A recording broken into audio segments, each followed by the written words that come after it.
right with that.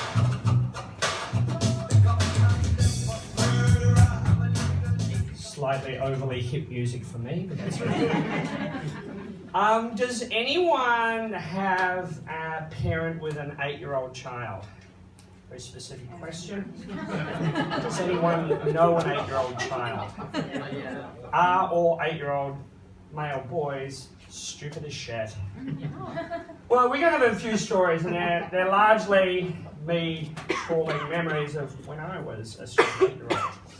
First one was my best friend, Luke Harris. He was like the neighbourhood bad boy, played life by his own rules, and introduced me to the amazing phrase, motherfucking diarrhea breathing penguin fucker.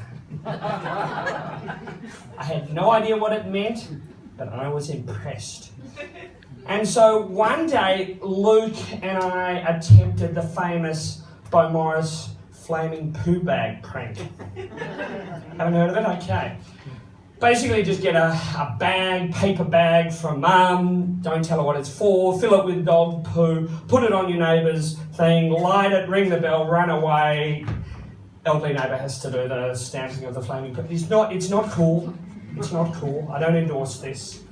But it actually got a little bit worse because we didn't have a dog, hence no dog poo, and had to supply human fecal matter. That's not something I'm proud of. But we're sharing.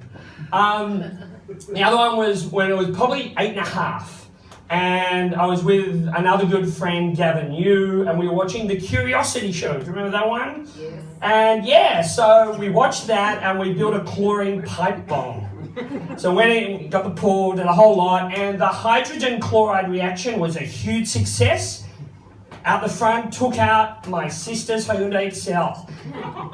And 10 minutes later, 3 cop cars come pouring out, heavily armed dudes, jump out, tell us to get on our knees, hands on our heads, yelling, who's behind this bomb?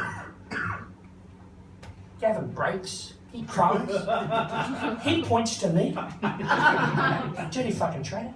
That's right. So I get taken back to Moorabbin police station, and I'm there for 5 hours, and they're trying to drill me to see if this is of a major concern. It's pre-9/11, and I gently reminded them that I was 8.5 years old, and the age of criminal responsibility is 10. So I had them on false imprisonment, and they're going to be up for a sweet slice. So they let me off with a warning and a Caltech Science Award. So it was good. And then 6 months later, things turned kind of dark. I was kind of a playful kid before then, but then I opened up my own detective agency. It was called... nearly 9, not that many slates, and so I opened up the detective. It was called Will Crawford and the 3 Investigators. Only problem was I didn't have any investigators. So I kind of thought, what do I need? I need someone who's a bit of muscle, a bit fast, can do all those foot chases. I was not in great shape at the time. Things have not changed. And so I approached my mate Troy. Now Troy was in the local, Mentone Tigers footy team. He was a super fast runner, but he'd suffered a lot of concussions and was as thick as 7 planks. He was not all with it. But I felt sorry. I thought I've got to give him an opportunity. I'm going to be an equal opportunity employer.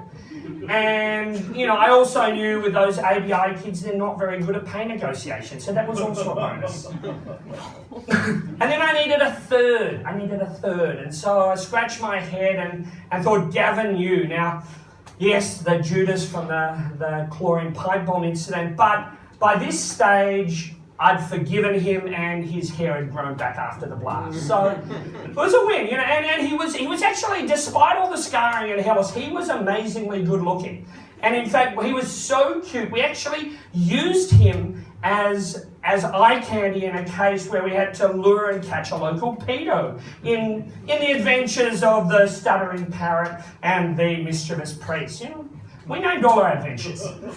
So I had my team. I didn't have any clients. So I then snuck into Dad's office to his typewriter. Yeah, millennials, they exist. And so I might even have it here. In fact, I've got the ad that we thought would bring home the bacon with all our clients. Here it is. No investigation too small. No fraud too big. Quite ambitious, I thought. Is your floor manager skimming off the till? Is your wife running off with the mustachioed tennis coach Terry from the Tulip Street Tennis Centre? We'd heard rumours. Is your husband having an affair with that tart Tracy from Mailroom? Well, if you want answers, call Will Crawford and the 3 investigators. Discretion guaranteed.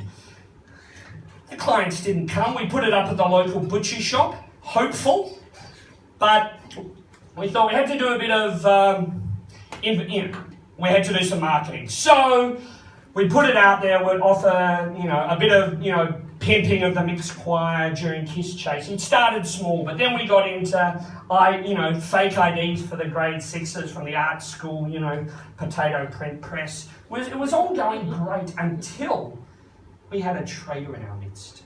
That's right. Gavin knew. You knew it. I knew it. Can't trust the fucker. Anyway, Gavin decides it'll be a great side venture to fake epileptic fits, get taken to the infirmary, pilfer Panadine Fort Sudafed, mix it with WizFizz, and approach Miss Twydale, our music teacher, to sell baggies to the orchestra kids. It was never going to work. I had a sideline with Miss Twydale. We were pushing cocaine using the preps and their lunch orders as mules.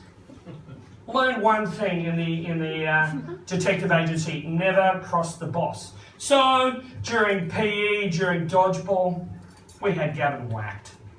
But anyway, childhood memories. So much blood. Anyway, that's been well. Thank you.